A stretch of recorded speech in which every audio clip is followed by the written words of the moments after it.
Hello everyone, hope you are all doing well, and yeah, I've got a new microphone. It's a Rode NT Mini USB, of course. Cost me a decent amount of money, you could say. But yeah, just got it today, so here's the first video of it, I suppose. So I hope you guys like that.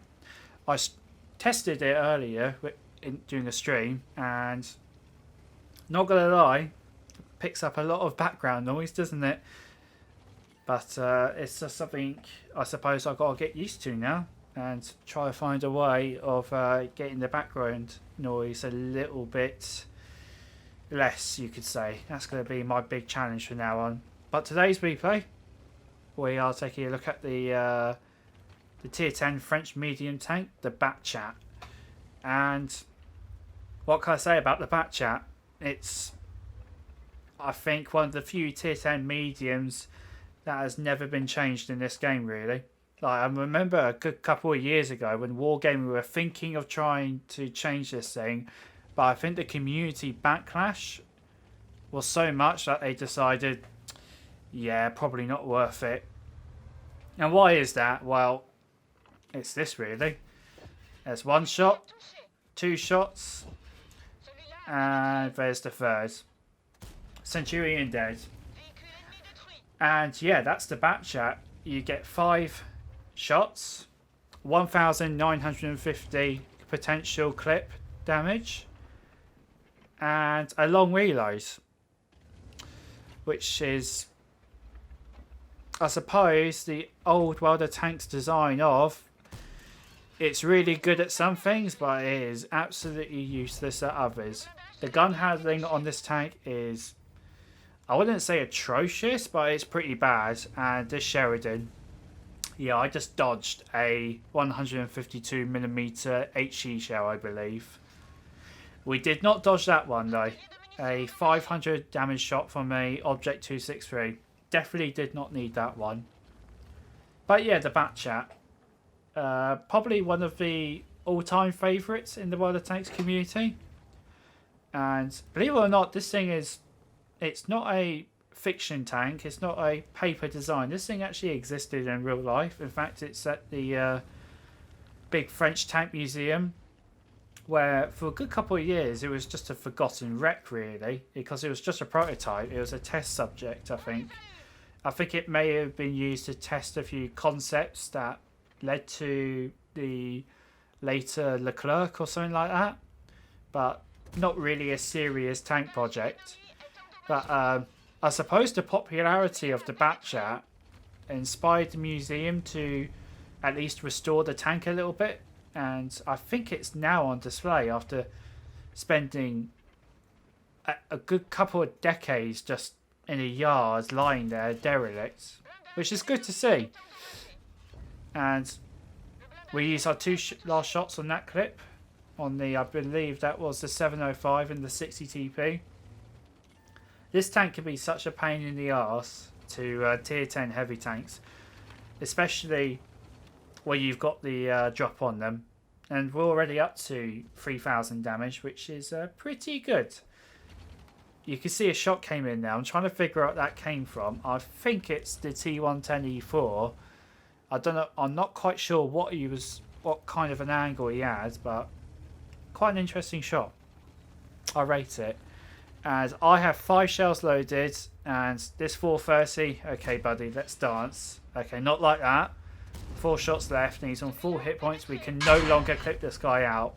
So I'm trying to draw him out in front of the CS59 behind me.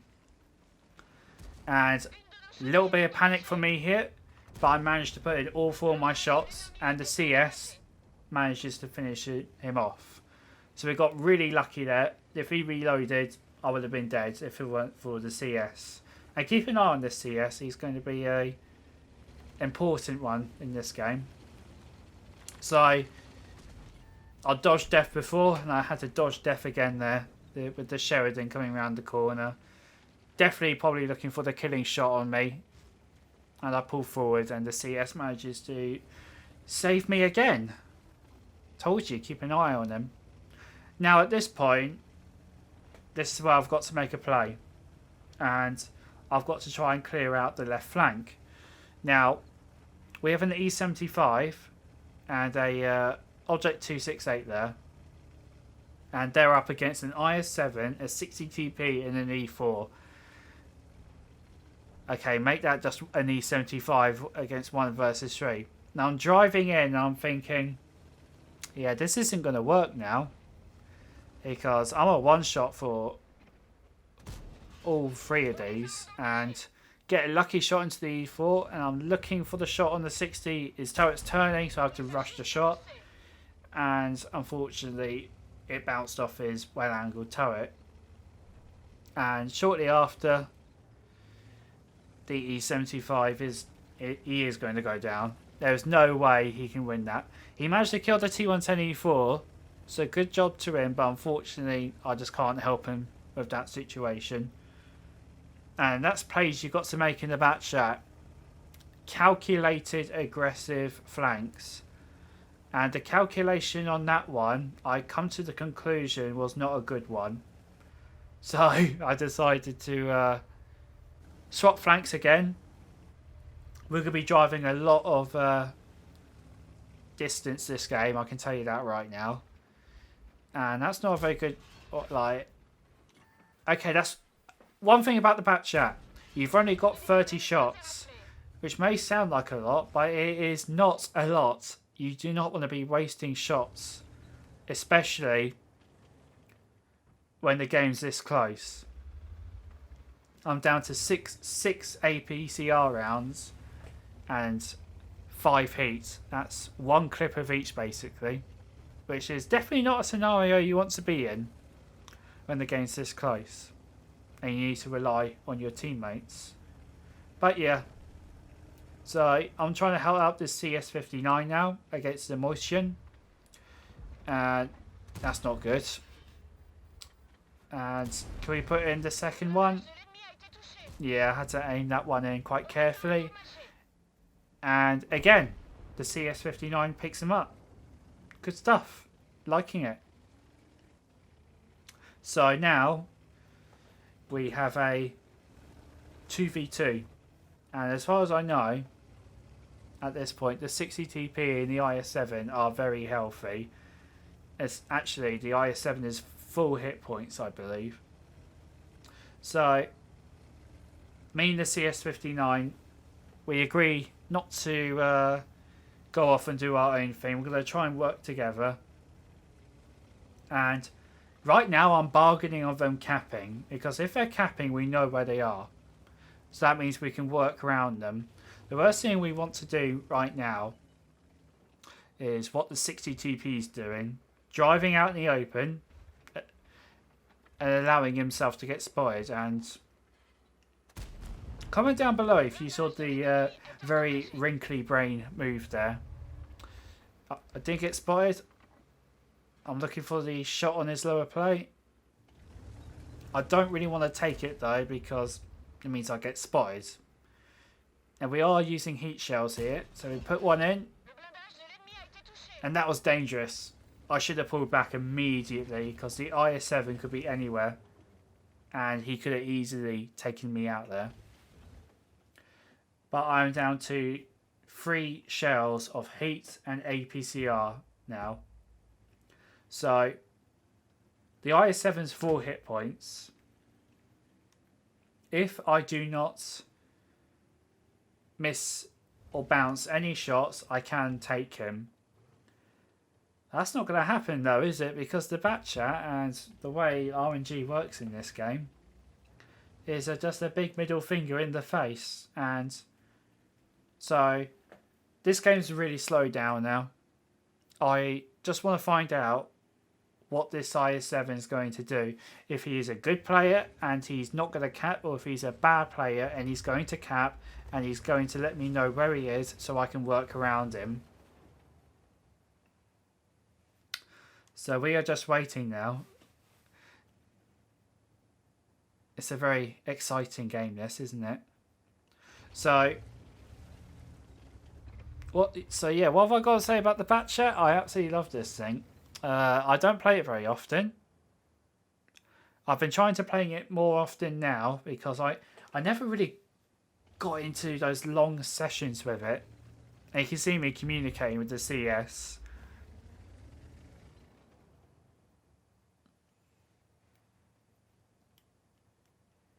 I'm just telling him to wait, be patient. We've got this. I'm just waiting for this IS-7 to make a mistake. Which he will. I'll tell you now. And there it is. He's capping. We know where he is. So at this moment, I'm telling the CS-59 to cap. And I will get the reset off. And that's where I spot him out of the blue.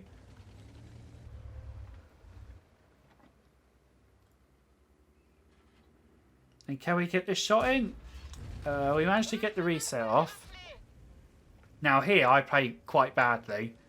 Right now I should be moving down south to try and get that reset off because the Batshot may be very mobile, but there's only so much time you have to reset. And it's at this moment I'm telling him to go cap and I'll reset. And he agrees. And at this moment, I'm thinking, right, I'll reset from the middle. It'll be great. But it's not going to work out that way. Because, as you're going to see, he's behind that bush line. And I don't have the shots to blind fire. And this is when I start getting really nervous. I don't want to go down that rock formation.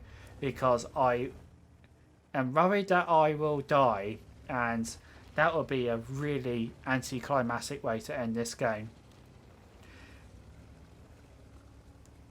And that's when I realised, which I should have realised about a minute ago, that I need to get down to the south and try to get the reset off there. And we are cutting it kind of close. 20 seconds left. 17, 16, 15. The IS-7 spots me. And I don't know what that was. And we managed to get the reset off. I got extremely lucky there. What should have happened is... So the IS-7 fired really early for some reason. He almost panicked, you could say. He should have waited for me to have to be forced up, where he could just simply take me and he would win the game. But no, he fired really early there, which allowed me to take my time, you could say. And that's when he decides to come out the cap. I reverse my direction. I'm in control of the situation here. He's going to be right below me. There you go. Which that actually kind of caught me off guard. I was expecting him to go straight for his cap circle to try and get defend off. So this game, it's a confirmed win now. His decision not to go and reset basically has just won us this game. And there you go. I got a very lucky shot off there. And of course the one I aim in, I don't penetrate. And final shot. And pick up 8,000 damage. The question is now, are we going to survive?